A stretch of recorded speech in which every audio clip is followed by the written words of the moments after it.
Hi, I'm PJ Eau Claire, Master Trainer with Merrithew, and this is Rie Sakamoto. Today we're going to be talking to you about dancers and what the requirements are or the key elements are for them to be successful in their performances.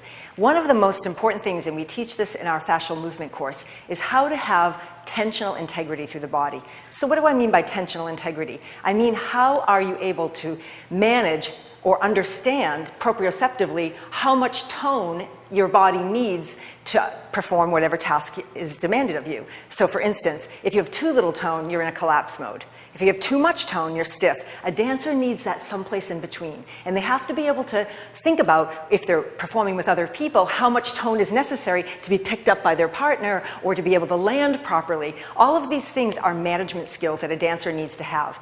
So one of the exercises that we're going to do here works on our posterior chain. This is a myofascial line that is in your entire posterior line, which is your posture line. So important for dancers to have that appearance of being upright and being stable, but not looking too rigid and too stiff.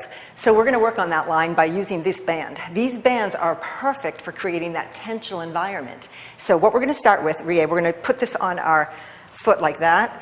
And you can see how I'm going to hold the band. I've got a yellow band, and the yellow band is a little bit lighter, probably more appropriate for your taller dancers, and maybe some that don't need as much tensional stress. Rie is going to be using the red one, which is a little bit harder. So I'm going to turn to you, but first, before I do, I want to show you, if I've got my foot in, I got to take the other foot inside to go outside, and then I'm going to turn around.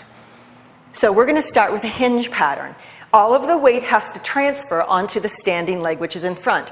The upper body needs to be rigid in a positive way. Strong body, right? Strong posture. From there, you're going to hinge with an inhale all the way into that position and then come back again. Now, you're pushing your foot into the band as you're inhaling to create that tensional environment that the body needs for support. Now, one of the most important things that we want to create is a gap or a space in our hip joint. So what I want you to visualize is as you're going forward and you're pushing into the band, you're literally creating a gap or a space in the hip joint.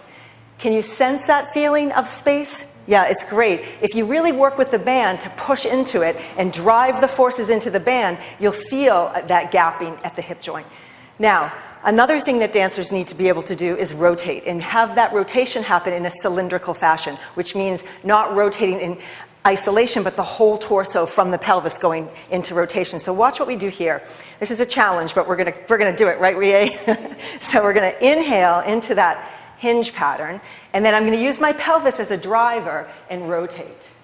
The head stays looking at the ground, and then you rotate back and come back up again. Now, the head is stable while the rest of the body is mobilizing away from it, so we'll show that one more time. Inhale into that hinge pattern. Use the pelvis as a driver to take the whole torso into cylindrical rotation. A lot of balance here. Could you go a little bit higher? Absolutely. And then bring it back again. So that pattern is extremely beneficial for understanding how much tensional network you need to create to be able to stabilize yourself, and also getting that cylindrical rotation. The band is a great tool. It helps with balance, helps create that tensional network that a dancer needs. Hope you enjoy it. Do it on both sides.